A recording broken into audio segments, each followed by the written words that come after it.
உங்களை அன்புடன் வரவேற்கிறோம். இன்றைய பதிவுல அன்னை சமயபுரத்தால் பக்தர்களோட நலனுக்காக இருக்கக்கூடிய பச்சை பட்டினி விரதத்தை வீடுகள்லயே நாம மேற்கொள்றது எப்படி அப்படிங்கிற தகவலை நம்ம தொடர்ந்து பார்க்கலாம். அன்னை சமயபுரத்தாளுக்கு பச்சை பட்டினி விரதம் மேற்கொள்ளும் பொழுது வழக்கமான நைவேத்தியங்கள் படைக்கப்படுறதில்ல. பச்சை பட்டினி விரதம் மேற்கொள்ளக்கூடிய நாட்கள்ல இளநீர், கரும்பு, உப்பில்லாத நீர்மோர், பானகம், பழ வகைகள் போன்றவை தான் நைவேத்தியமா படைக்கப்படுது. இதே மாதிரி நம்மளும் வீட்டில் இருக்கலாம் அப்படின்னு நினைக்கிறவங்களும் உண்டு. ஆனால் வீட்டில் எப்படி இருக்கலாம் அப்படின்னா, இப்போ நம்மளுடைய வீட்டில் அன்னை சமயபுரத்தாளோட ஃபோட்டோ இருந்தால் அந்த ஃபோட்டோவுக்கு நம்ம வாசனை மிக்க மலர்களினால அலங்காரம் பண்ணிக்கலாம்.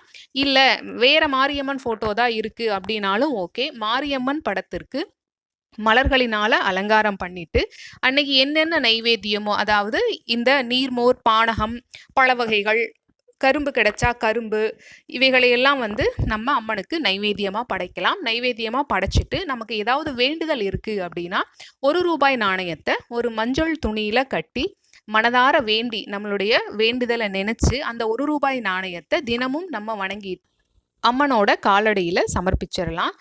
மாசி மாதம் கடைசி ஞாயிற்றுக்கிழமை துவங்கி பங்குனி மாதம் கடைசி ஞாயிற்றுக்கிழமை வரைக்குமே இந்த விரதம் இருக்கிறது மிகவும் சிறப்பு அப்படின்னு சொல்லப்பட்டிருக்கு. இந்த 28 நாட்களும் விரதம் இருக்க முடியாதவங்க ஒவ்வொரு ஞாயிற்றுக்கிழமை மட்டுமாவது இந்த விரதத்தை கடைபிடிக்கலாம் அப்படின்னு சொல்லியிருக்காங்க. இந்த விரதத்தை உடல்நிலை காரணமாக முழுமையாக கடைபிடிக்க முடியாவிட்டாலும் நமது இல்லங்களை தூய்மையாக வைத்து அசைவ உணவை தவிர்த்து பிறருடன் அன்பாக பேசி பழகி பிறரை குற்றம் குறை சொல்லாமல் நேர்மையாக இருந்து வந்தாலே அம்பாள் நமக்கு அருள் புரிவாங்க அப்படிங்கிற தகவலையும் சொல்லியிருக்காங்க. இந்த பச்சை பட்டினி விரதத்தை நம்ம முழுமையாக கடைபிடிக்க முயற்சிப்போம். அன்னை சமயபுரத்தாளின் அருளை பெறுவோம். இந்த பதிவு உங்களுக்கு பயனுள்ளதாக இருந்திருக்கும். ஞாபகமாக லைக் பண்ணி சப்ஸ்கிரைப் பண்ணுங்க. நன்றி, வணக்கம்.